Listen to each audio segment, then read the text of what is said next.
सादा बहाने में डीएम साहब ऑटो रिक्शा से कहीं जा रहे थे। दिवाली की छुट्टी पर अपने घर पर आए थे और सिविल ड्रेस में एक ऑटो रिक्शा में बैठकर कहीं जा रहे थे। तभी दोस्तों बीच रास्ते में एक चेक पोस्ट आता है और वहाँ पर दोस्तों ऑटो रिक्शा से पुलिस वाले उस ऑटो रिक्शा वाले से पैसे का डिमांड करने लगते हैं, घूस मांगने लगते हैं। दोस्तों पुलिस वाले कहते हैं कि तुम्हारी गाड़ी का इंश्योरेंस नहीं है, तुम्हारे पास प्रमोशन का कागज नहीं है, तुम्हारे पास पर चालान होगा। पर दोस्तों ऑटो रिक्शा वाला कहता है कि साहब जी मुझे माफ़ कर दीजिए, मुझसे गलती हो गई है, आगे से ऐसी गलती कभी नहीं होगी। हमारे पास कागज हैं लेकिन कागज घर पर रह गया है, मैं कल लेकर आऊँगा तो आपको दिखा दूँगा। तब साथियों पुलिस वाला कहता है कि नहीं, तुम्हारा चालान तो कटेगा ही कटेगा, क्योंकि तुम्हारे पास कागज अभी नहीं है। या तो तुम चालान का पैसा दे दो या फिर मुझे 1000 रुपये दे दो, तो मैं तुम्हारा चालान नहीं काटूंगा। तब दोस्तों ऑटो रिक्शा वाला कहता है कि साहब जी अभी तो मैं घर से निकल करके आया हूँ, अभी तो मेरे दिन की ही शुरुआत हुई है, मेरे पास पैसा नहीं है, मैं कहाँ से आपको पैसा दूंगा, अभी तक मैं सिर्फ 100 रुपये कमाया था। तब दोस्तों पुलिस वाले कहते हैं कि तुम कल पैसे कमाए होगे ना,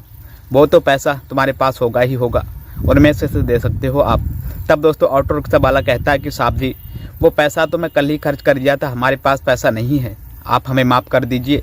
दोबारा ऐसी गलती कभी नहीं करूँगा, मैं हमेशा अपने साथ कागज़ लेकर के चलूँगा। दोस्तों जो कलेक्टर साहब थे ना, वो ऑटो के पीछे बैठे हुए थे और चुपचाप उस सिपाही की और ऑटो रिक्शा वाले की बातों को सुन रहे थे। जब पुलिस वाला उस ऑटो रिक्शा वाले के ऊपर अपना रौब दिखाने लगता है तो रौब जमाने लगता है, उल्टा सीधा उसको कहने लगता है। तो दोस्तों कलेक्टर साहब को बहुत ज़्यादा क्रोध आ जाता है और कलेक्टर साहब पुलिस वाले से कहते हैं कि तुम्हारी ड्यूटी यहाँ पर कौन लगाया था और तुम्हें चालान काटने का अधिकार किसने दिया है, ये कोई तरीका है आपका इस तरीके से किसी से बात करने का। दोस्तों जो पुलिस वाला था ना, वो समझता है ना तो कि ऑटो में बैठा कोई आदमी है। और उस समय दोस्तों जो कलेक्टर साहब थे वो शर्ट पहने थे, पैंट पहने थे, चप्पल पहने हुए थे और नॉर्मल कपड़ों में ही दोस्तों सेविंग ड्रेस में ही अपने दोस्त से मिलने के लिए जा रहे थे। दोस्तों पुलिस वालों को लगता है कि ये कोई आम व्यक्ति है, दोस्तों पुलिस वाले को लगता था कि ये कोई आम आदमी है और मुझसे इस तरीके की सवाल जवाब कर रहा। तो साथियों पुलिस वाला उस कलेक्टर साहब को गाली देने लगता है और उनको उल्टा सीधा कहने लगता है, उनका कॉलर पकड़ के खींच करके दोस्तों ऑटो से बाहर निकाल लेता है और एक थप्पड़ मार देता है। लेकिन दोस्तों उसके बाद जो पुलिस वाले के साथ होता है ना, वो आप लोग सोच भी नहीं सकते हो। दोस्तों जब आप लोग जानोगे तो आप लोगों के पैरों तली से दोस्तों जमीन। दोस्तों वो पुलिस वाला कलेक्टर साहब को और उस ऑटो रिक्शा वाले को गिरफ्तार कर लेता है और लेकर के अपने थाने पर पहुंच जाता था। लेकिन फिर भी कलेक्टर साहब अपना मुंह नहीं खोलते हैं और नहीं बताते हैं कि मैं कलेक्टर हूं। दोस्तों लेकिन उस रात ऐसा क्या हुआ था जिस वजह से दोस्तों पूरे थाने में एकदम से हंगामा बच गया था और जो ऑटो रिक्शा वाला था उसके भी पैरों तले से जमीन हट गई थी और जो सिपाही था दोस्तों जो इनको उठाया कर लाया था, जो इनको गिरफ्तार करके लाया था, उसके साथ दोस्तों जो हुआ था, जब आप लोग जानोगे ना तो सच में दोस्तों आपके पैरों तले से जमीन हट जाएगी। दोस्तों ये बहुत ही मज़ेदार घटना है, आइए दोस्तों बात करते हैं। चलिए दोस्तों बात करते हैं पूरी घटना की सच्चाई इस वीडियो के माध्यम से। लेकिन दोस्तों वीडियो में आगे बढ़ने से पहले वही आप लोग छोटा सा रिक्वेस्ट है कि यदि आप लोग हमारे इस चैनल पर पहली बार आए हैं तो दोस्तों चैनल को सब्सक्राइब कर लीजिएगा और वीडियो को लाइक कर दीजिएगा, ताकि दोस्तों जो मेरा हौसला है वो और भी ज़्यादा बढ़ता रहे और दोस्तों और भी ज़्यादा इंटरेस्टिंग कहानियाँ ऐसे ही मैं आप लोगों की रोज़ाना लेकर के आता रहूँ। तो दोस्तों ये सच्ची घटना कानपुर के एक गाँव की है और जो कलेक्टर साहब थे ना दोस्तों उनका नाम राजेंद्र सिंह होता था। दोस्तों कलेक्टर साहब अपने माता पिता के इकलौते लड़के थे और उनका जो बचपना था वो बहुत ही ज़्यादा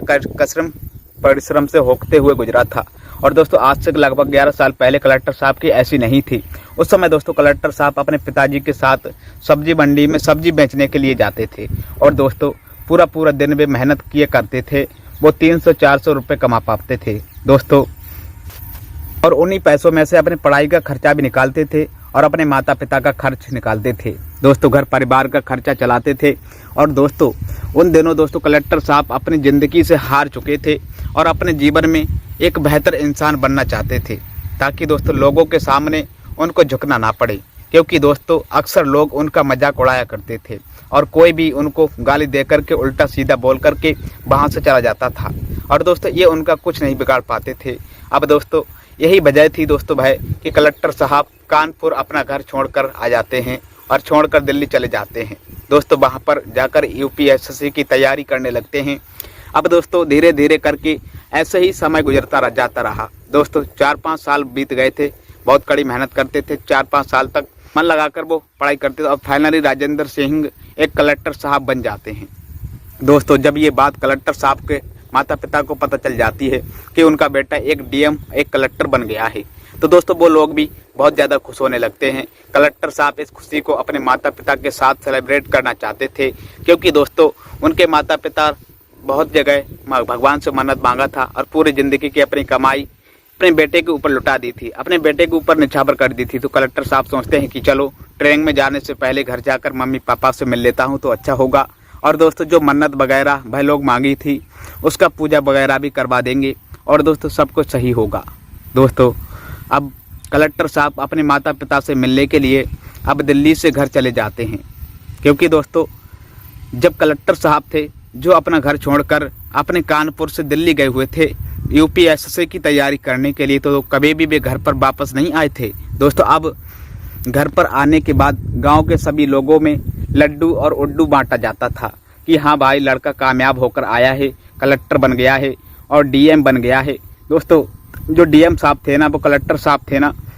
ये 3-4 दिन तक अपने माता पिता के साथ अपने घर पर रह कर के उनकी सेवा भाव करते थे, उनके साथ समय बिताते थे। और दोस्तों तभी एक दिन कलेक्टर साहब के पिताजी उनसे कहते हैं कि बेटा एक काम करो, बाज़ार चले जाओ और वहाँ से मेरे लिए थोड़ा सा दवाई लेते आओ। दोस्तों मेरी दवाई ख़त्म हो गई, तो कलेक्टर साहब कहते हैं कि ठीक है पिताजी मैं आऊँगा, मैं शाम को उधर से तो दवाई लेकर आऊँगा। इस तरीके से दोस्तों क्या है कि वो अपने घर से बाहर निकल जाते हैं। और दोस्तों उस समय कलेक्टर साहब के पास अपनी खुद की गाड़ी भी नहीं थी, क्योंकि दोस्तों नई नई ज्वाइनिंग हुई थी और उस समय वो दिल्ली में रहकर पढ़ाई कर रहे थे। तो उनके पास दोस्तों कोई पर्सनल गाड़ी नहीं थी और उनके पापा तो मेहनत मजदूरी करने वाले मनुष्य थे, तो उनके पास गाड़ी की कोई आवश्यकता भी नहीं थी, इसीलिए दोस्तों वो गाड़ी नहीं खरीद पाते थे। अब दोस्तों कलेक्टर साहब अपने घर से पैदल निकल जाते हैं और गांव से होते हुए तभी दोस्तों बीच रास्ते में उनके एक मित्र का फ़ोन आ जाता है। और वह मित्र पहले उन्हीं के गांव में रहता था, उनका पड़ोसी था। और दोस्तों लेकिन उसके पापा सरकारी नौकरी करते थे, जो वो लोग शहर में ज़मीन ले लिए थे और वहीं पर दोस्तों घर भी बनवा लिए थे, तो सभी लोग शहर में ही शिफ्ट हो गए थे। और तो दोस्तों कलेक्टर साहब अपने मित्र से मिलने की इच्छा जाहिर करते हैं, तो वो कहता है कि ठीक है तुम घर पे ही आ जाओ और हम लोग यहीं बैठ कर के मुलाकात कर लेंगे, बातचीत कर लेंगे, और मेरी मम्मी तुमसे मिलना चाहती हैं। दोस्तों मैं उनसे बताया हूँ कि तुम कलेक्टर भी बन गए हो, तो वो भी बहुत खुश हो गई हैं, वो कह रही हैं कि तुम घर पर आ जाओ, वो भी तुमसे मिलना चाहती हैं। साथियों अब कलेक्टर साहब कहते हैं कि अपने मित्र से कि ठीक है थोड़ा सा मुझे समय लगेगा, मेरे पास गाड़ी नहीं है और ऑटो रिक्शा से मैं आ रहा हूँ, थोड़ा सा समय मुझे दो, मैं तुम्हारे घर पर थोड़ी देर में आ जाऊँगा। दोस्तों अब इस तरीके से कलेक्टर साहब अपने गांव से जब थोड़ी दूर बाहर चलते हैं तो वहाँ पर उनको एक ऑटो रिक्शा वाला मिल जाता है, तो कलेक्टर साहब उस रिक्शा में बैठ जाते हैं और बैठकर गांव से शहर की तरफ जाने लगते हैं। साथियों अब उस समय कलेक्टर साहब से सेविंग ड्रेस में थे, शर्ट पैंट चप्पल वगैरह पहने हुए थे, जो कि दोस्तों क्योंकि बाजार अपने जा रहे थे और अपने पापा का दवाई लेने के लिए। लेकिन बीच रास्ते में उनके मित्र का फ़ोन आ गया था, इसीलिए दोस्तों वो सोचे थे कि चलो शहर जा रहे हैं तो वहाँ भी आगे बढ़ जाएंगे, है तो दोस्त ही कैसे भी हूँ तो क्या हो गया। अब वैसे भी दोस्तों कोई भी कितना भी अमीर क्यों ना हो, बड़ा आदमी क्यों ना बन जाए, लेकिन जब अपने गांव पर जाता है, अपने घर पर रहता है, तो उसको चप्पल ही ऐसे ही नॉर्मल कपड़े में ही उसको मज़ा आने लगता है। दोस्तों बता दें आगे की जानकारी, गांव में तो इसी में सुकून मिलता है। तभी दोस्तों बीच रास्ते में तो ऑटो वाला रिक्शा वाला ही रोक देता है और कहता है कि भैया थोड़ी देर इंतज़ार करना होगा, आगे चेक पोस्ट है, वहाँ पर चेकिंग चल रही है, यदि मैं अभी वहाँ पर जाऊँगा तो वो लोग मुझे पकड़ लेंगे और फालतू का मुझे पैसा देने पड़ेगा। दोस्तों तब दोस्तों कलेक्टर साहब कहते हैं कि अरे ऐसे कैसे हो सकता है, तुम्हारे पास कागज़ सही है ना। तब वो दोस्तों ऑटो वाला कहता है कि हाँ सर मेरे पास कागज़ सही हैं सर और सब कुछ ठीक है, लेकिन फिर भी वो लोग बिना मतलब के मेरा चालान काट देंगे, पैसा ले लेंगे, उनको कोई ना कोई कमी निकालना आ जाता है और फिर वहीं कमी निकाल करके पैसे ले लेंगे। तब साथियों कलेक्टर साहब कहते हैं कि अच्छा ठीक है, चलो मैं देखता हूँ कि वो लोग तुमको कैसे रोकते हैं और कैसे वो लोग तुमसे पैसा ले लेते हैं। साथियों तब दोस्तों ऑटो रिक्शा वाला कहता है कि अरे नहीं भाई साहब, मैं कहीं पर कई बार यहाँ पर पकड़ा गया हूँ। ये लोग मेरी बात नहीं सुनते हैं और हर बार मुझे कुछ ना कुछ काम में ये वो नुक्स निकाल कर फंसा ही देते हैं और पैसा मुझसे वसूल लेते हैं। तब साथियों कलेक्टर साहब कहते हैं कि अरे यार तुम मेरी बात क्यों नहीं समझ पा रहे हो, वो लोग तुमसे तभी पैसा लेंगे जब तुम कोई गलत काम किए होगे, तभी तो पैसा लेंगे। साथियों तुम्हारे पास कागज़ हैं, सब कुछ सही है, तो वो तुमसे पैसा क्यों लेंगे। दोस्तों तब ऑटो रिक्शा वाला गुस्सा हो जाता है और कहता है कि देखिए भाई साहब, यदि आपको बहुत जल्दी बाज़ार जाना है तो आप उतर जाइए और यहाँ से दूसरा गाड़ी पकड़ करके आपको जाना है तो चले जाइए, लेकिन मैं अभी नहीं जाऊँगा साथियों, क्योंकि मैं जानता हूँ तो मैं जाऊँगा तो वो मुझे लोग पकड़ेंगे और पकड़ेंगे तो मुझे पैसा तो देना पड़ेगा ही, और अभी मेरे पास पैसा नहीं है। अब दोस्तों कलेक्टर साहब बड़े सोच में पड़ जाते हैं और फिर शांति से ऑटो वाले रिक्शा को अपने पास बुला लेते हैं और उसको समझ आते हैं कि कहते हैं कि देखो तुम परेशान मत हो, तुम्हारा अधिकार है और तुम उनको कह सकते हो कि भाई मैंने कुछ भी नहीं किया है, तो पैसा क्यों लोगे दोस्त। और वो पुलिस वाले तुमसे फालतू का पैसा क्यों लेंगे, तुम्हारे पास कोई कागज़ थोड़ी है, तुम्हारे पास इंश्योरेंस का कागज़ है, गाड़ी का कागज़ है, सब कुछ सही है, तो तुम पैसा क्यों दोगे दोस्तों। साथियों ऑटो रिक्शा वाला कहता है साहब देखिए, कल मैं गाड़ी की साफ़ सफाई कर रहा था और साफ़ सफाई करने के बाद मैं गाड़ी से कागज़ बाहर निकाले थे और जो मेरे कागज़ थे वो मैं घर पे ही छूट गया है। यदि मैं वहाँ पर जाऊँगा तो वो सब कागज़ मांगेंगे और मैं कहूँगा कि कागज़ घर पे छूट गया है, तो वो किसी न किसी बहाने से वो सिर्फ मेरा चालान काटेंगे ही, इसलिए मैं नहीं जाना चाह रहा हूँ साहब जी। इसलिए तब दोस्तों कलेक्टर साहब कहते हैं कि अच्छा एक बात बताओ, ये गाड़ी तुम्हारे नाम पर है क्या और कागज़ तुम्हारे पास घर पर है ना, ये सच बताना। तब दोस्तों ऑटो रिक्शा वाला कहता है कि हाँ भैया मैं सही कह रहा हूँ, गाड़ी मेरे नाम पर है और अभी 1 साल हुआ है मुझे गाड़ी लिए हुए, अभी मैं इसका किस्त भी भर रहा हूँ और इसका सब कुछ ओके है, कोई भी दिक्कत नहीं है, लेकिन फिर भी ये लोग छोड़ते नहीं हैं, ऐसा पैसा वसूल लेते हैं। और तब साथियों कलेक्टर साहब कहते हैं कि ठीक है बेटा, जब मैं पीछे गाड़ी में बैठा हूँ, चलो तुम इतना वो लोग पैसा तुमसे मांगेंगे, बस सारा पैसा मैं तुमको दूंगा, चलो अब अभी तुम चलो और मुझे लेकर यहाँ से, मैं देखना चाहता हूँ कि वो लोग तुमसे कैसे पैसा वसूल सकते हैं। अब दोस्तों ऑटो रिक्शा वाला भी मजबूर हो जाता है और फिर इनसे कहता है कि ठीक है चलता हूँ, लेकिन जो भी पैसा वो लोग मांगेंगे वो सारा पैसा मैं नहीं दूंगा, आपको ही देना होगा। तब दोस्तों कलेक्टर साहब कहते हैं कि ठीक है चलो मैं दे दूंगा,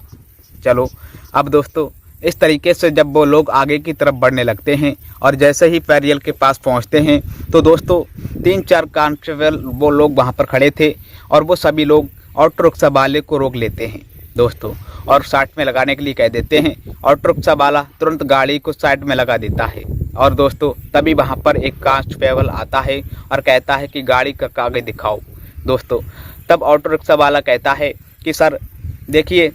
हमारे पास गाड़ी उड़ी का सब कागज़ ओके हैं, लेकिन एक प्रॉब्लम चल रहा है घर पर, मैं गाड़ी का कागज़ घर पर भूल आया हूँ, रोज़ मैं लेकर आता था, लेकिन आज मैं गलती से कागज़ मैं घर पर भूल गया हूँ, आज मैं लेकर नहीं आया हूँ, मैं कभी और दिन आऊँगा तो आपको दिखा दूँगा।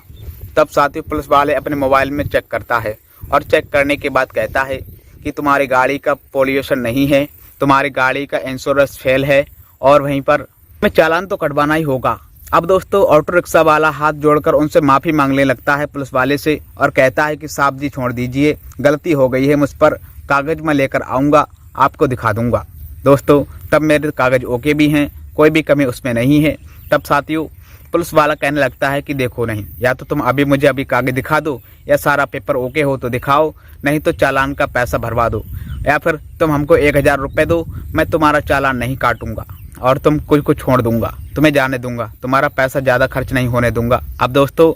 यहाँ पर बात आ जाती है, ऑटो रिक्शा वाला रोने लग जाता है और कहता है साहब जी अभी तो मैं घर से निकल करके आया हूँ, बस 150 रुपये कमा पाया हूँ, तो मैं आपको 1000 रुपये कैसे दे दूं, और इसमें मेरी कोई गलती भी नहीं है, मैं आपको पैसा क्यों दूं। अब दोस्तों पुलिस वाला जो है ना उस ऑटो रिक्शा वाले को धमकी देने लगता है, उसको गाली देने लगता है और फिर कहता है एक तो तुम गलती किए हो, कागज़ नहीं दिखा रहे हो और ऊपर से बदतमीजी कर रहे हो। लेकिन दोस्तों यहाँ पर बात आ जाती है, तो कलेक्टर साहब थे ना, वो चुपचाप ऑटो की पीछे वाली सीट पर बैठे हुए थे और सब कुछ सुन रहे थे दोस्तों, सब कुछ नज़ारा वह देख रहे थे, कुछ कह नहीं रहे थे। जब पुलिस वाला ऑटो रिक्शा वाले को 2-3 थप्पड़ मार देता है, तब गाली गलौज करने लगता है, तो दोस्तों वह कलेक्टर साहब उस पुलिस वाले से पूछते हैं कि भाई साहब एक बात मुझे बताइए, आप तुम्हारी ड्यूटी यहाँ पर कौन लगाया है और तुमको ये चालान काटने का अधिकार किसने दिया है, क्योंकि चालान काटने का अधिकार सिर्फ ट्रैफिक पुलिस को ही होता है। तुमको कौन कह रहा है यहाँ पर चालान काटने के लिए। अब दोस्तों पुलिस वाला पहले से ही ऑटो रिक्शा वाले के ऊपर गुस्सा क्रोधित था, तो उसका दिमाग पहले से ही खराब चल रहा था। दोस्तों उसको लगता है कि यह कोई नॉर्मल गाँव का आदमी है, शहर में जा रहा है, कुछ काम होगा, ऐसी सब सोच करके जो पुलिस वाला था ना दोस्तों, वो कलेक्टर साहब का कॉलर पकड़ कर कहता है और पीछे वाली सीट से उनको खींच कर बाहर निकाल लेता है। दोस्तों ऑटो रिक्शा से बाहर निकालने के बाद उनको धमकी देने लगता है और कहता है कि तुमको क्या मतलब, तुमको जब काम करना है, जहाँ जाना है तुम जा सकते हो, अपना काम करो, मैं इससे बात कर रहा हूँ, बीच में बोलने की तुमको क्या आवश्यकता है। दोस्तों अब साथियों कलेक्टर साहब कहते हैं कि यदि तुमको वर्दी मिल गई है तो इसका मतलब यही है कि तुमको जो मन करेगा तुम वो करोगे, जिसको मारने का मन करेगा तो उसको मार दोगे क्या, जिससे पैसा वसूलने का मन करेगा उससे पैसा वसूल लोगे क्या, यही इस वर्दी का मतलब होता है। अब दोस्तों उस कांस्टेबल को ये सब बात सुनकर, जानकर, ये सब फिजूल की बातें सुनकर दोस्तों उसको बहुत ज़्यादा क्रोधित आ जाता है और कहता है, और वो कांस्टेबल कलेक्टर साहब को गिरफ्तार कर लेता है और कहता है कि चलो तुम यहाँ पर नहीं समझाऊंगा, तुमको थाने पर लेकर समझाऊंगा। अब दोस्तों कलेक्टर साहब कुछ नहीं कहते हैं और कहते हैं कि ठीक है, चलो मैं भी तुम्हारे साथ थाने पर चलता हूँ और देखता हूँ कि वहाँ पर तुम मुझे क्या समझाओगे। दोस्तों चलो मैं भी यही चाहता हूँ। इस तरीके से पुलिस वाला जो था ऑटो रिक्शा वाले के चालक को और कलेक्टर साहब को, दोनों लोगों को गिरफ्तार कर लेता है और गिरफ्तार करने के बाद साथियों पुलिस स्टेशन लेकर पहुंच जाता है। लेकिन दोस्तों जैसे ही कलेक्टर साहब पुलिस स्टेशन पहुंच जाते हैं तो दोस्तों कलेक्टर साहब को एक सिपाही पहचान जाता है और तुरंत दोस्तों उनके पास आता है, उनको सैल्यूट करने लगता है और कहता है कि साहब जी, अरे यहाँ पर आप कैसे आ गए और इनके साथ आप क्या कर रहे हैं, ये कैसे गिरफ्तार हो गए हैं, आप क्या मतलब हुआ है। दोस्तों कुछ कहने लगता है, पूछने लगता है और वहीं जब उसको कलेक्टर साहब उससे कहते हैं कि अरे नहीं नहीं कोई बात नहीं, थोड़ी सी गलतफहमी हो गई है, अभी थोड़ी देर में सारी गलतफहमी दूर हो जाएगी। और अब दोस्तों वहीं पर वो कांस्टेबल सलूट करके साइड में हो जाता है और वो पुलिस वाला जब ये देखता है कि हमारे ही थाने का कांस्टेबल कि इस आदमी को सलूट मार रहा है और उसको साहब कह रहा है और कह रहा है कि साहब आपको गिरफ्तार क्यों किया गया है, और वहीं पर साथियों उसके पैरों के नीचे से जमीन हट जाती है। उस समय दोस्तों वो कुछ समझ नहीं आ रहा था उसको कि आखिर उसके सामने हो क्या रहा है। और दोस्तों वहीं पर जो ऑटो रिक्शा वाला था ना, उस समय दोस्तों उसको भी कुछ समझ में नहीं आ रहा था कि वहाँ पर चल क्या रहा है। दोस्तों तब बात हुई कि कलेक्टर साहब जितने भी उस थाने में जितने भी सिपाही लोग थे उनको वहाँ पर इकट्ठित करते हैं, वे एक जगह पर इकट्ठित करते हैं और कहते हैं, सभी लोग को समझाते हैं कि आपको अपने शहर में इस तरीके से काम करेंगे तो बताइए यहाँ की जनता पुलिस वालों से क्या उम्मीद रखेगी। और दोस्तों वहीं पर शायद आप लोग जैसे पुलिस वालों के कारण ही पुलिस वालों की पूरी टीम बदनाम हो जाती है। इस रिक्शे वाले की कोई गलती नहीं थी, लेकिन फिर भी आप इससे 1000 रुपये का मांग कर रहे थे। यदि यह पूरा दिन मेहनत करेगा तो तब जाकर के यह 1000 रुपये कमा पाएगा और यह नहीं कमा पाएगा, यह भी वो उसको नहीं मालूम है दोस्तों। लेकिन आप बिना कुछ किए ही चुटकियों में आप उससे 1000 रुपये निकलवा लेते हैं, अपने पॉकेट में रख लेंगे और आपको ड्यूटी करने के दौरान यही सबसे सिखाया गया है क्या। दोस्तों कलेक्टर साहब कहते हैं उस सिपाही से कि यदि मैं इस ऑटो रिक्शा वाले के साथ नहीं बैठा होता तो आज तुम इससे 1000 रुपये वसूल कर लेते, और यदि मैं इस पोस्ट पे नौकरी नहीं करता तो मुझे ये सारी चीज़ें नहीं मालूम होती, तो आप लोग भी मुझे इसके साथ साथ फंसा करके और मुझे भी जेल के अंदर डाल देते, तो मेरी भी ज़िंदगी बर्बाद होती। दोस्तों न जाने आप लोग कितने जो लोगों के साथ ये सारी हरकत किए भी होंगे। और अब साथी वहाँ पर ना बहुत ज़्यादा हंगामा खड़ा हो जाता है और बहुत सारी इंक्वायरी वहाँ पर बैठ जाती है, बहुत सारी कार्रवाई होने लगती है। और फिलहाल दोस्तों वहाँ पर 1-2 दिन तक सभी स्टाफ के लोग परेशान रहते हैं और सभी लोगों के बीच में दोस्तों दहशत का माहौल छा जाता है दोस्तों। लेकिन वहीं धीरे धीरे करके दोस्तों कार्रवाई आगे बढ़ने लगती है और बाद में दोस्तों निष्कर्ष ये निकलता है कि जो पुलिस वाला था कलेक्टर साहब के साथ बदतमीजी किया था दोस्तों, उसको नौकरी से निकाल दिया गया था और विलंबित कर दिया गया था दोस्तों। और वहीं साथियों उसको किए की सज़ा उसको वहीं मिल जाती है। अब दोस्तों पुलिस वाला अपने घर पर बैठ कर के अपने पड़ोसियों से, अपने दोस्तों से, मित्रों से और अपने रिश्तेदारों से रिश्वत और उससे लेगा और अपना ज़िंदगी में पैसा कमाएगा, ज़िंदगी गुजारेगा। अब दोस्तों ऐसे लोगों के साथ ना अक्सर ऐसा ही होना चाहिए, तभी दोस्तों ठीक रहता है। दोस्तों इस घटना को सुनने के बाद आप लोग क्या कहना चाहेंगे, अपनी राय कमेंट बॉक्स में अवश्य बताइएगा। मैं दोस्तों बता दें फिलहाल अभी आज के इस वीडियो में इतना ही। वीडियो यदि आपको पसंद आया हो तो वीडियो को लाइक, चैनल को सब्सक्राइब अवश्य कीजिएगा। आप सभी लोगों का बहुत बहुत हार्दिक धन्यवाद। जय हिंद, जय भारत, हर हर महादेव। मिलते हैं दोस्तों फिर ऐसे ही नेक्स्ट वीडियो से। तब तक के लिए आपका दिन शुभ हो।